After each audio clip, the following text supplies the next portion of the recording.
I had a needle full of heroin in my arm. And I remember sitting there thinking, this is not that bad. I had always lived with my parents. I was very codependent on my parents. My parents were very codependent on me. I truly feel like I have a problem dealing with emotions and feelings. Like that's the core problem that I have. Drugs and alcohol were just kind of there to cushion and get me through it.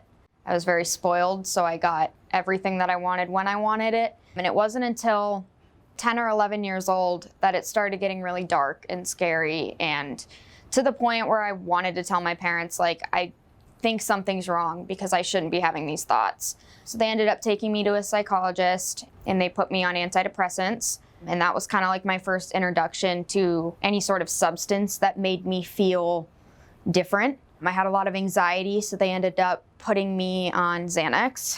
So that was another thing that kind of just added into me not feeling my emotions or not knowing how.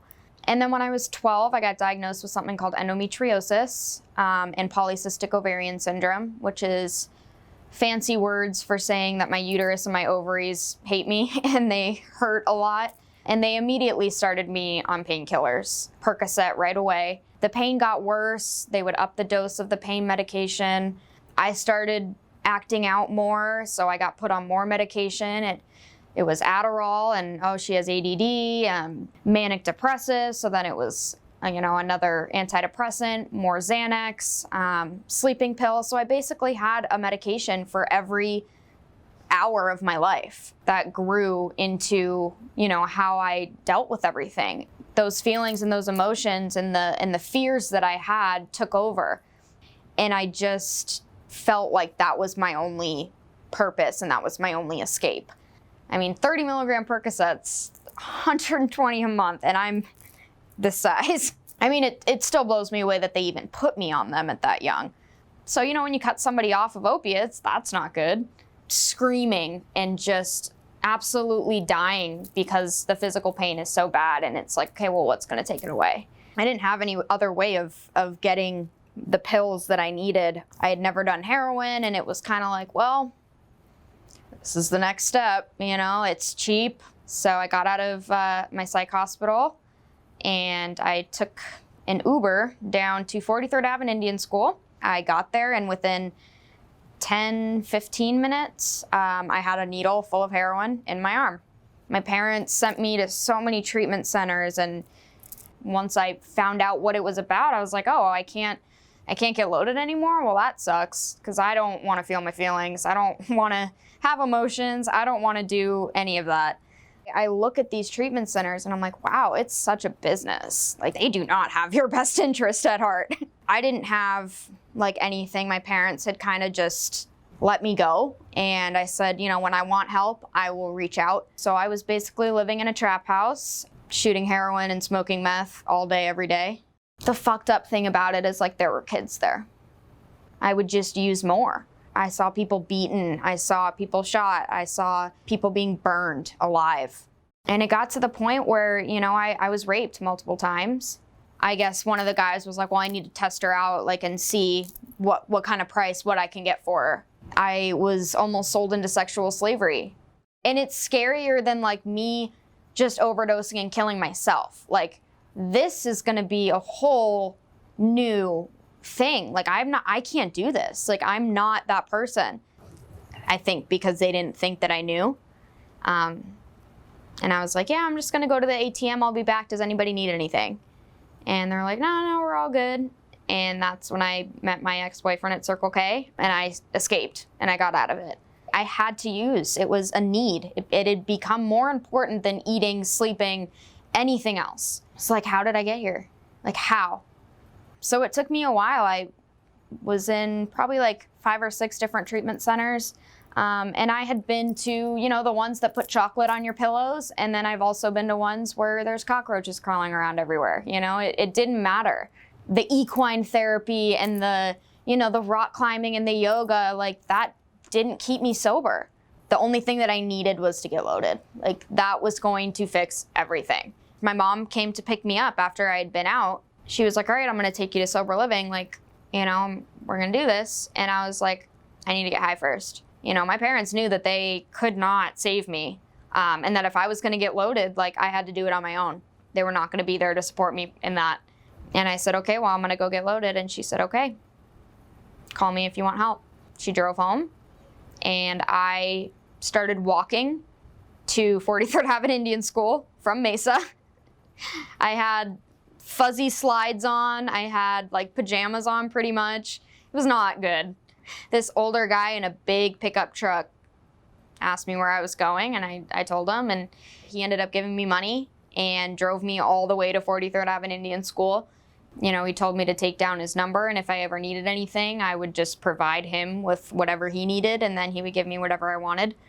Going through just the emotions and the feelings of like sticking a needle in my arm, accepting it, was so terrifying. Like sitting on a couch, like soaked in piss and blood, and there's shit all over the walls, and just like, I hope no one ever has to live in that and not have a way out. And then I thought about like the kids that were there, and I was like, they don't. And it wasn't until after I was raped and that I called. My parents pulled up into the back parking lot, and I didn't know they were coming. And I heard somebody say, yo, whose white Range Rover is outside? And, you know, they took down the license plate, and at that point, I'm like, okay, I can't, like, they're gonna follow us home. I had to plead and beg for them not to call the cops, because I was so terrified of these people. I didn't want anything to happen to my family. And I knew that if I did something like that, like, it was gonna be bad. After some things happened, I would call my parents, and they came right down to pick me up, which terrified me. You know, my dad walking around the complex trying to find me with a gun in his hand. I'm sitting in the bathroom knotted out because I just did my last shot. I knew they were coming. They put me to bed, and they left the door open.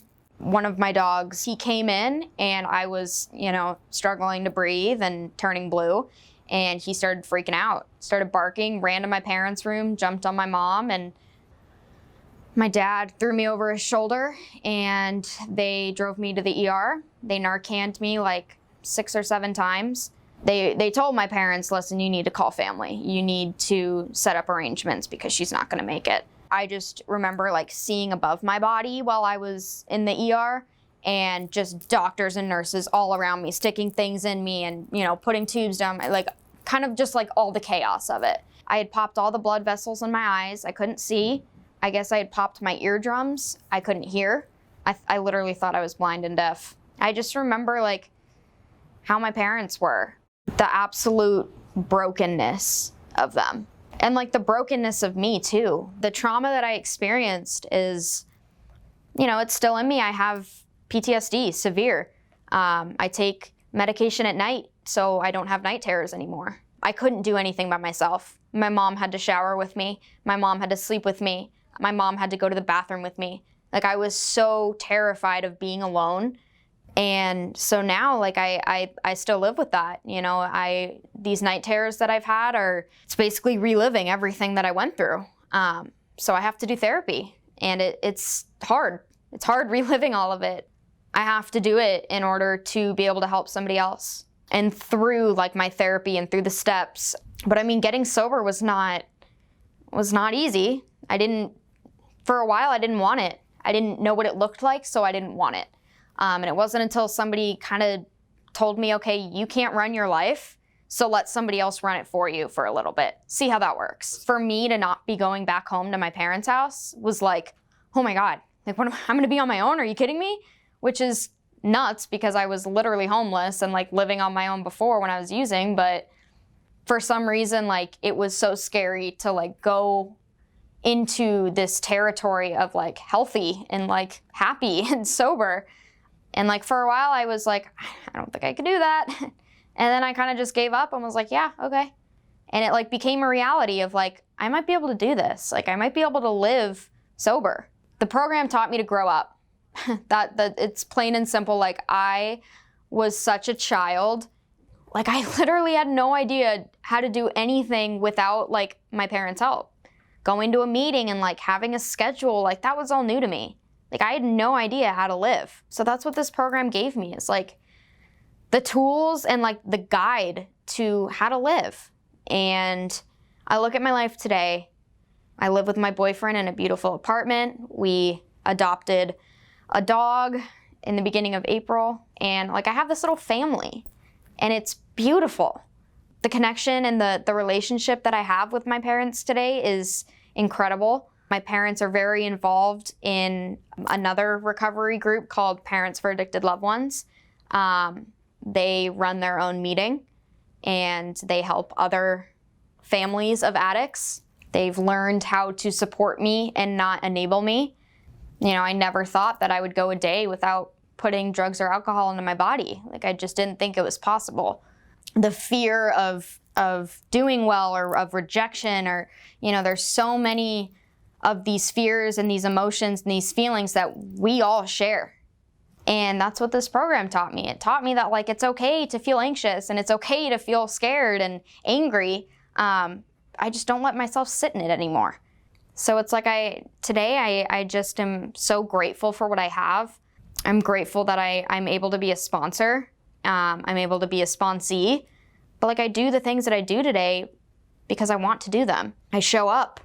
You know, I have home groups, I have service commitments still, and I do these things because they keep me sober. And when I don't do them, I start to get irritable, restless, and discontent very quick.